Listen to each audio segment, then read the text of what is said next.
Chapter 5 Beast from Water. The tide was coming in, and there was only a narrow strip of firm beach between the water and the white, stumbling stuff near the palm terrace. Ralph chose the firm strip as a path because he needed to think, and only here could he allow his feet to move without having to watch them. Suddenly, pacing by the water, he was overcome with astonishment. He found himself understanding the wearisomeness of life, where every path was an improvisation and a considerable part of one's waking life was spent watching one's feet. He stopped, facing the strip, and remembering that first enthusiastic exploration as though it were part of a brighter childhood, he smiled jeeringly. He turned then and walked back toward the platform with the sun in his face. The time had come for the assembly, and as he walked into the concealing splendors of the sunlight, he went carefully over the points of his speech. There must be no mistake about this assembly, no chasing imaginary. He lost himself in a maze of thoughts that were rendered vague by his lack of words to express them. Frowning, he tried again. This meeting must not be fun, but business. At that he walked faster, aware all at once of the urgency of the declining sun and a little wind created by his speed that breathed about his face. The wind pressed his gray shirt against his chest, so that he noticed in this new mood of comprehension how the folds were stiff like cardboard and unpleasant. Noticed, too, how the frayed edges of his shorts were making an uncomfortable pink area on the front of his thighs. With a convulsion of his mind, Ralph discovered the dirt and decay, understood how much he disliked perpetually flicking the tangled hair out of his eyes, and at last, when the sun was gone, rolling noisily to rest among dry leaves, at last he began to trot. The beach near the bathing pool was dotted with groups of boys waiting for the assembly. They made way for him silently, conscious of his grim mood and the fault at the fire. The place of assembly in which he stood was roughly a triangle, but irregular and sketchy, like everything they made. First there was the log on which he himself sat, a dead tree that must have been quite exceptionally big for the platform. Perhaps one of those legendary storms of the Pacific had shifted it here. This palm trunk lay parallel to the beach, so that when Ralph sat he faced the island, but to the boys was a darkish figure against the shimmer of the lagoon. The two sides of the triangle of which the log was based were less evenly defined. On the right was a log polished by restless seats along the top, but not so large as the chief's and not so comfortable. On the left were four small logs, one of them, the farthest, lamentably springy. Assembly after assembly had broken up in laughter when someone had leaned too far back, and the log had whipped and thrown half a dozen boys backward into the grass. Yet now, he saw, no one had the wit, not himself, nor Jack, nor Piggy, to bring a stone and wedge the thing, so they would continue enduring the ill-balanced twister, because... Again he lost himself in deep waters.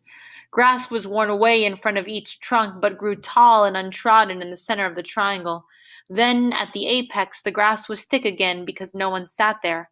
All around the place of assembly the great trunks rose, straight or leaning, and supported the low roof of leaves. On two sides was the bench, behind the lagoon, in front the darkness of the island. Ralph turned to the chief's seat. They'd never had an assembly as late before. That's why the place looked so different. Normally, the underside of the green roof was lit by a tangle of golden reflections, and their faces were lit upside down, like, thought Ralph, when you hold an electric torch in your hands. But now the sun was slanting in at one side so that the shadows were where they ought to be. Again he fell into that strange mood of speculation that was so foreign to him. If faces were different when lit from above or below, what was a face? What was anything? Ralph moved impatiently. The trouble was, if you were chief, you had to think, you had to be wise, and then the occasion slipped by so that you had to grab at a decision. This made you think, because thought was a valuable thing that got results. Only, decided Ralph as he faced the chief's seat, I can't think. Not like Piggy. Once more that evening Ralph had to adjust his values. Piggy could think. He could go step by step inside that fat head of his. Only Piggy was no chief. But Piggy, for all his ludicrous body, had brains. Ralph was a specialist in thought now and could recognize thought in another.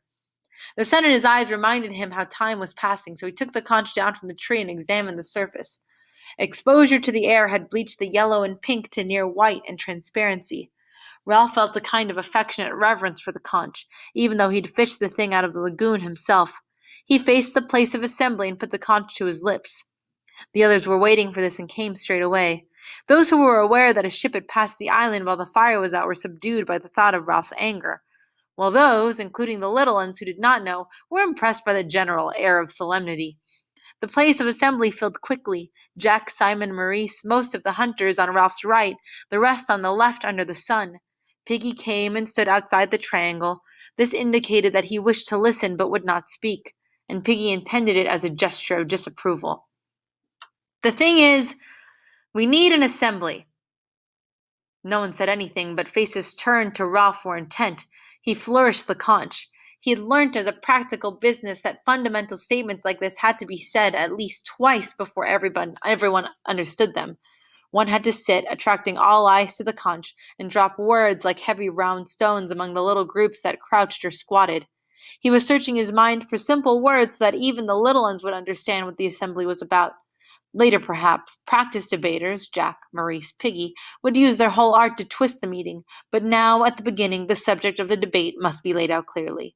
We need an assembly. Not for fun, not for laughing and falling off the log. The group of little ones on the twister giggled and looked at each other. Not for making jokes, or for, he lifted conch in an effort to find the compelling word, for cleverness. Not for these things, but to put things straight. He paused for a moment. I've been alone. By myself I went, thinking what's what. I know what we need, an assembly to put things straight. And first of all, I'm speaking. He paused for a moment and automatically pushed back his hair. Piggy tiptoed to the triangle, his ineffectual protest made, and joined the others. Ralph went on. We have lots of assemblies. Everybody enjoys speaking and being together. We decide things, but they don't get done. We were going to have water brought from the stream and left in those coconut shells under fresh leaves. So it was for a few days. Now there's no water. Those shells are dry. People drink from the river. There was a murmur of assent. Not that there's anything wrong with drinking from the river. I mean, I'd sooner have water from that place. You know, the pool where the waterfall is than out of an old coconut shell. Only we said we'd have the water brought, and now not. There were only 2 full shells there this afternoon. He licked his lips. Then there's the huts. Shelters. The murmur swelled again and died away. You mostly sleep in shelters. Tonight, except for Sam and Eric up by the fire, you'll all sleep there. Who built those shelters? Clamor rose at once. Everyone had built the shelters. Ralph had to wave the conch once more. Wait a minute, I mean, who built all 3? We all built the first one, 4 of us the second one, and me and Simon the last one over there. That's why it's so tottery. No, don't laugh. The shelter might fall down if the rain comes back. We'll need those shelters then.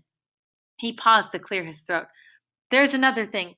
We chose those rocks right along beyond the bathing pool as a lavatory. That was sensible, too. The tide cleans the place up. You little uns know about that. There were sniggers here and there and swift glances. Now people seem to use anywhere, even near the shelters and the platform. You little uns, when you're getting fruit, if you're taken short, the assembly rolled. I said if you're taken short, you keep away from the fruit. That's dirty. Laughter rose again. I said that's dirty. He plucked at his stiff gray shirt. That's really dirty. If you're taken short, you go right along the beach to the rock, see? Piggy held out his hands for the conch, but Ralph shook his head. His speech was planned, point by point. We've all got to use the rocks again. This place is getting dirty, he paused. The assembly, sensing a crisis, was tensely expectant. And then, about the fire. Ralph let out his spare breath with a little gasp that was echoed by his audience. Jack started to chip at a piece of wood with his knife and whispered something to Robert, who looked away. The fire is the most important thing on this island. How can we ever be rescued except by luck if we don't keep a fire going? Is a fire too much for us to make? He flung out an arm. Look at us! How many are we? And yet we can't keep the fire going to make smoke? Don't you understand? Can't you see that we ought to die before we let the fire out?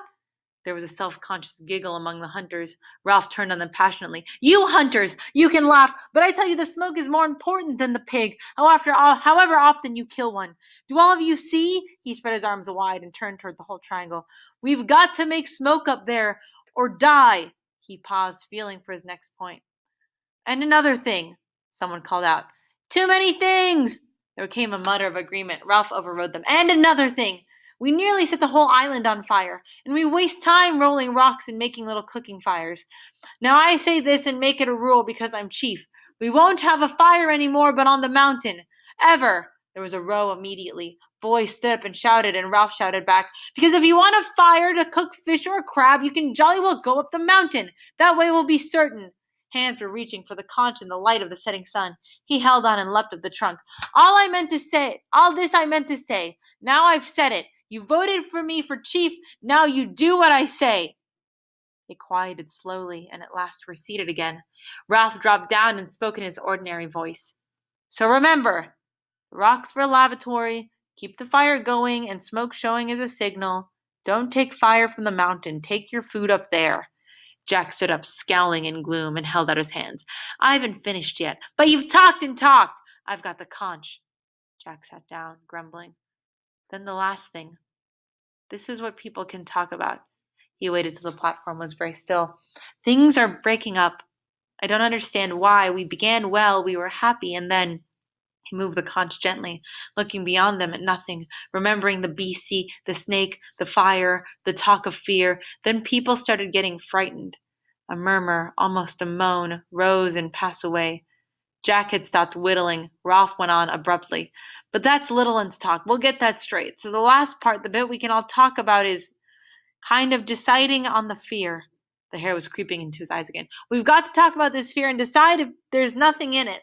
I'm frightened myself sometimes, only that's nonsense, like bogies.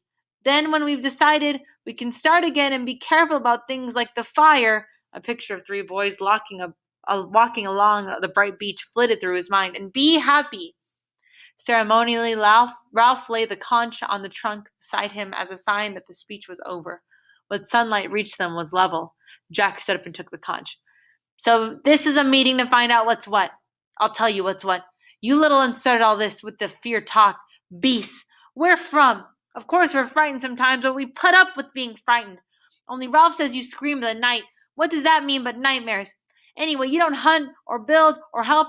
You're a lot of crybabies and sissies, that's what. And as for fear, you'll have to put up with that like the rest of us." Ralph looked at Jack open-mouthed, but Jack took no notice. "The thing is, fear can't hurt you any more than a dream. There aren't any beasts to be afraid of on this island." He looked among the row of whispering little uns. "Serve you right if something did get you, you useless lot of crybabies, but there is no animal." Ralph interrupted him testily. "What is all this? Who said anything about an animal?" "You did the other day. You said they dream and cry out. Now they talk, not only the little uns, but my hunters sometimes. Talk of a thing, a dark thing, a beast, some sort of animal. I've heard. You thought not, didn't you? Now listen, you don't get big animals on small islands, only pigs. You only get lions and tigers in big countries like Africa and India and the zoo. I've got the conch. I'm not talking about fear, I'm talking about the beast. Be frightened if you like, but as for the beast—" Jack paused, cradling the conch, and turned to his hunters with their dirty black caps. "Am I a hunter or am I not?" They nodded simply. He was a hunter, all right. No one doubted that.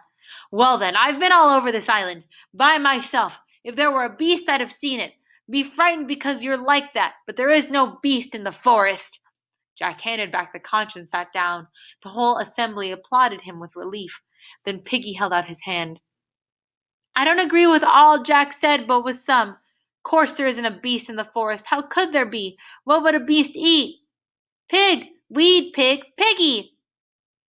"I got the conch," said Piggy indignantly. "Ralph, they ought to shut up, oughtn't they? You shut up, you little uns. What I mean is that I don't agree about this here fear. Of course there isn't nothing to be afraid of in the forest. Why, I've been there myself. You'll be talking about ghosts and such things next. We know what goes on, and if there's something wrong, there's someone to put it right." He took off his glasses and blinked at them.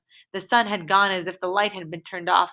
He proceeded to explain. "If you get a pain in your stomach, whether it's a little one or a big one, yours is a big one. When you're done laughing, perhaps we can get on with the meeting. And if them little uns climb back on the twister again, they'll only fall off in a sec, so they might as well sit on the ground and listen. No, you've doctors for everything, even what's inside of your mind. You don't really mean that we got to be frightened all the time of nothing. Life," said Piggy expansively, "is scientific. That's what it is. In a year or two, when the war's over, they'll be traveling to Mars and back.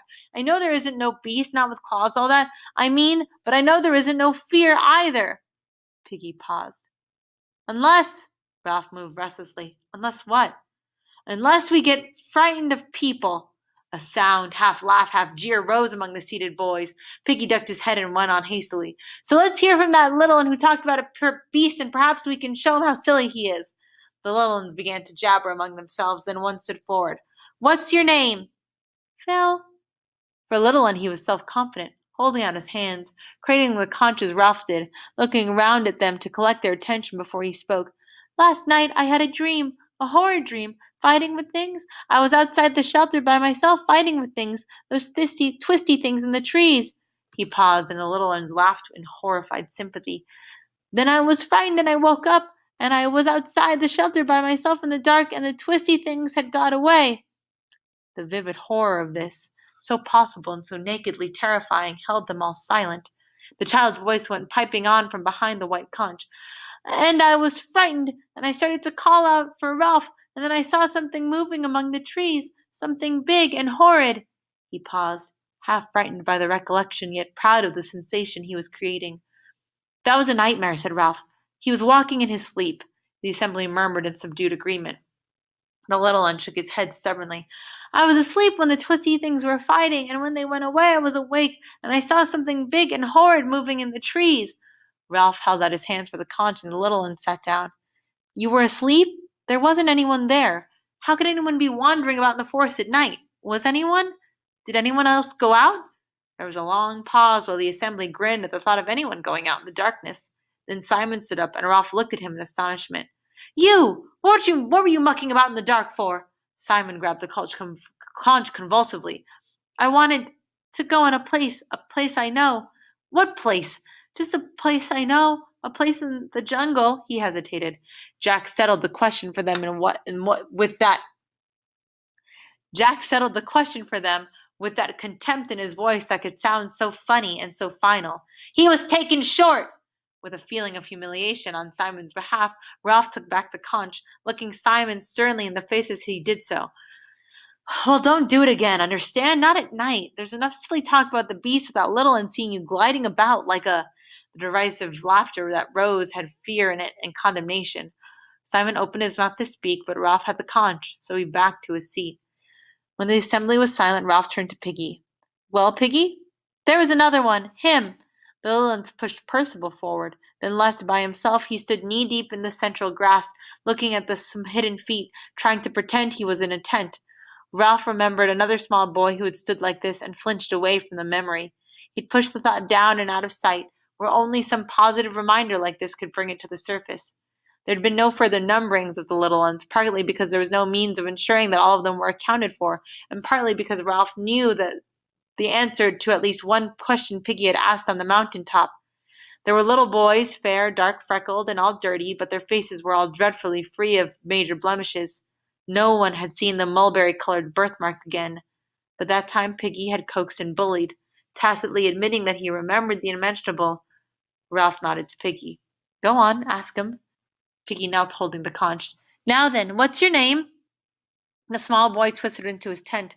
Piggy turned helplessly to Ralph, who spoke sharply. "What's your name?" Tormented by the silence and the refusal, the assembly broke into a chant. "What's your name? What's your name?" "Quiet!" Ralph peered at the child in the twilight. "Now tell us, what's your name?" "Percival Wemmys Madison. The Vicarage, Harcourt Street. Anthony Hance. Telephone. Telephone. Tele—" As if this information was rooted far down in the springs of sorrow, the little one wept. His face puckered, the tears leapt from his eyes, his mouth opened till they could see a square black hole. At first he was a silent effigy of sorrow, but then lamentation rose out of him, loud and sustained as the conch. "Shut up, you! Shut up!" Percival Wemmys Madison would not shut up. A spring had been tapped, far beyond the reach of authority or even physical intimidation.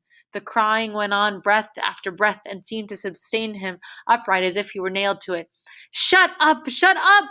For now the little ones were no longer silent. They were reminded of their personal sorrows, and perhaps felt themselves to share in a sorrow that was universal. They began to cry in sympathy, two of them almost as loud as Percival. Maurice saved them. He cried out, "Look at me!" He pretended to fall over. He rubbed his rump and sat on the twister so that he fell down in the grass. He downed badly, but Percival and the other ones noticed and sniffed and laughed. Presently, they were all laughing so absurdly that the big ones joined in. Jack was the first to make himself heard. He'd not got the conch and thus spoke against the rules, but nobody reminded. And what about the beast? Something strange was happening to Percival. He yawned and staggered so that Jack seized him and shook him. Where does the beast live? Percival sagged in Jack's grip. That's a clever beast, said Piggy, jeering. If it can't hide on this island. Jack's been everywhere. Where could a beast live? Beast my foot!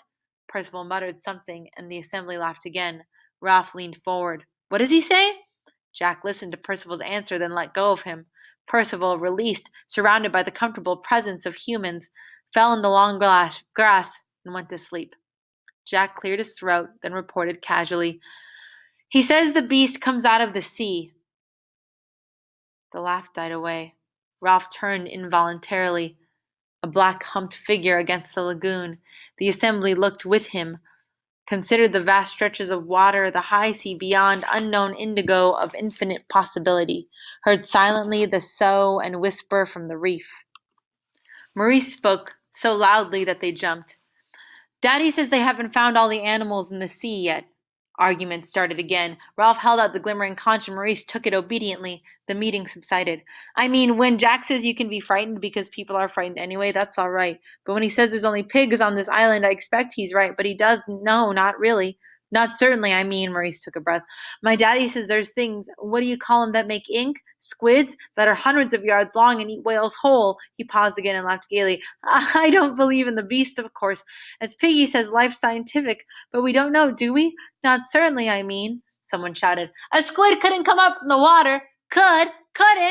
In a moment, the platform was full of arguing, gesticulating shadows. To Ralph, seated, this seemed the breaking up of sanity.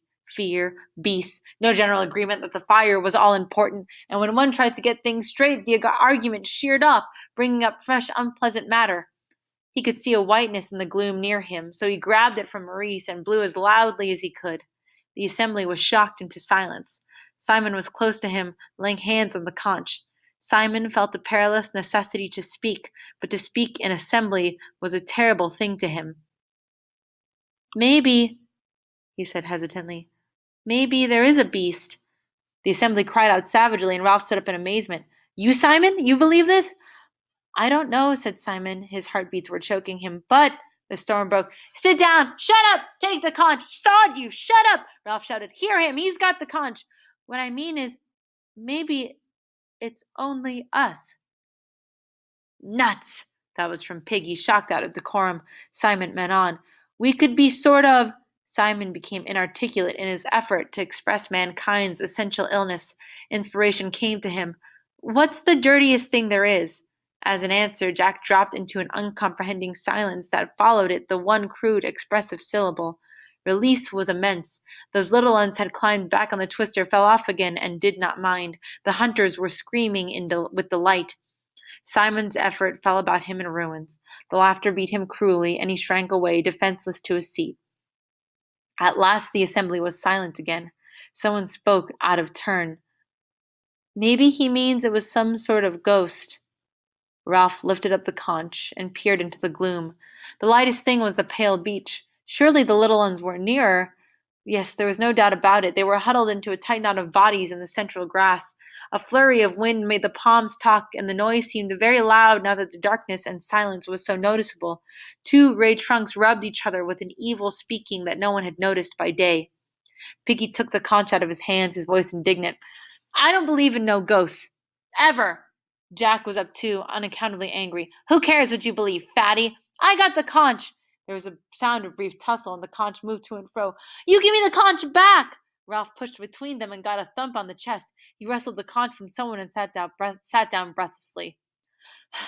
There's too much talk about ghosts. We ought to have left all this for daylight. A hushed and anonymous voice broke in. Perhaps that's what the beast is, a ghost. The assembly was shaken as by a wind.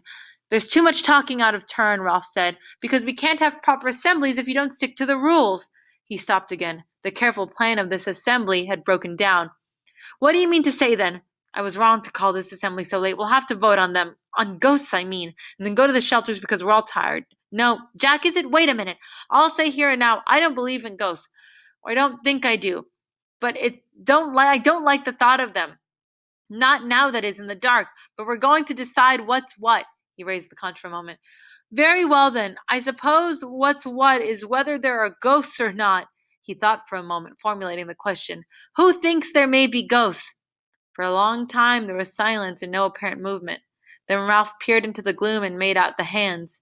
He spoke flatly. I see. The world, that understandable, lawful world, was slipping away. Once there was this and that, and now... And the ship had gone. The conch was snatched from his hands, and Piggy's voice shrilled. I didn't vote for no ghosts. He whirled around in the assembly. Remember that, all of you. They heard him stamp. What are we, humans? Or animals? Or savages? What's grown-ups going to think? Going off, hunting pigs, letting fires out, and now... A shadow fronted him tempestuously. You shut up, you fat slug! There was a moment's struggle, and the glimmering conch jigged up and down. Ralph leapt to his feet. Jack! Jack! You haven't got the conch! Let him speak! Jack's face swam near him. And you shut up! Who are you anyway, sitting there telling people what to do? You can't hunt. You can't sing. I'm chief. I was chosen. Why should choosing make any difference? Just giving orders that don't make any sense. Piggy's got the conch. That's right. Favor Piggy as you always do. Jack! Jack's voice sounded in bitter mimicry. Jack! Jack! The rules! Shouted Ralph. You're breaking the rules. Who cares? Ralph summoned his wits. Because the rules are the only thing we've got. But Jack was shouting against him. Bollocks to the rules! We're strong! We hunt! If there's a beast, we'll hunt him down! We close in and beat! He gave a wild whoop and leapt down into the pale sand. And once the platform was full of noise and excitement, scramblings and screams and laughter, the assembly shredded away and became a discursive and random scatter from the palms to the water and away along the beach beyond night sight. Ralph found his cheek touching the conch and took it from Piggy. What's grown-ups going to say? Cried Piggy again. Look at 'em! The sound of mock hunting, hysterical laughter, and real terror came from the beach. Blow on the conch, Ralph! Piggy was so close that Ralph could see the glint of his one glass. There's the fire! Can't they see? You got to be tough now. Make 'em do what you want. Ralph answered in the cautious voice of one who rehearses a theorem. If I blow the conch and they don't come back, then we've had it. We shan't keep the fire going. We'll be like animals. We'll never be rescued. If you don't blow, we'll soon be animals anyway. I can't see what they're doing, but I can hear. The dispersed figures had come together on the sand and were a dense black mass that revolved. They were chanting something, and the little ones that had enough were staggering away, howling. Ralph raised the conch to his lips and then lowered it. The trouble is, are there ghosts, Piggy, or beasts? Course there aren't. Why not? 'Cause those things wouldn't make sense. Houses and streets and TV, they wouldn't work. The dancing, chanting boys had worked themselves away till their sound was nothing but a wordless rhythm. But suppose they don't make sense. Not here on this island. Supposing things are watching us and waiting. Ralph shuddered violently and moved closer to Piggy so that they bumped frighteningly. You stop talking like that. We've got enough trouble, Ralph, and I've had as much as I can stand. If there is ghosts... I had to give up being chief. Hear 'em. Oh, Lord, oh no! Piggy gripped Ralph's arm. If Jack was chief, he'd have all hunting and no fire. We'd be here till we died. His voice ran up to a squeak. Who's that sitting there? Me, Simon. Fat lot of good we are, said Ralph. 3 blind mice. I'll give up. If you give up, said Piggy in a appalled whisper, what had happened to me? Nothing. He hates me. I don't know why. If he could do what he wanted. You're all right. He respects you. Besides, you'd hit him. You were having a nice fight with him now. I had the conch, said Piggy. I had a right to speak. Simon stirred in the dark. Go on being chief. You shut up, young Simon. Why couldn't you say there wasn't a beast? I'm scared of him, said Piggy, and that's why I know him. If you're scared of someone, you hate him, but you can't stop thinking about him. You kid yourself he's all right, really, and then you see him again. It's like an asthma and you can't breathe. I tell you what, he hates you too, Ralph. Me? Why me? I don't know. You got him over the fire and you're chief and he isn't, but he's Jack Meridew. I've been in bed so much I've done some thinking. I know about people. I know about me and him. He can't hurt you, but if you stand out of the way, he'd hurt the next thing. And that's me. Piggy's right, Ralph. There's you and Jack. Go on being chief. We're all drifting and things are going rotten. At home there was always a grown-up. Please, sir. Please, miss. And then you got an answer. How I wish my auntie was here. I wish my father... What's the use? Keep the fire going. The dance was over, and the hunters were going back to the shelters. Grown-ups know things, said Piggy. They ain't afraid of the dark. They'd meet and have tea and discuss, then things'd be all right. They wouldn't set fire to the island or lose. They'd build a ship. The three boys stood in the darkness, striving unsuccessfully to convey the majesty of adult life. They wouldn't quarrel, or break my specs, or talk about a beast. If only they could get a message to us, cried Ralph desperately. If only they could send us something grown up, a sign or something. A thin wail out of the darkness chilled them and set them grabbing for each other. Then the wail rose, remote and unearthly, and turned into an inarticulate gibbering. Percival Wemyss Madison, of the vicarage, Harcourt Street Anthony, lying in the long grass, was living through circumstances in which the incantation of his address was powerless to help him.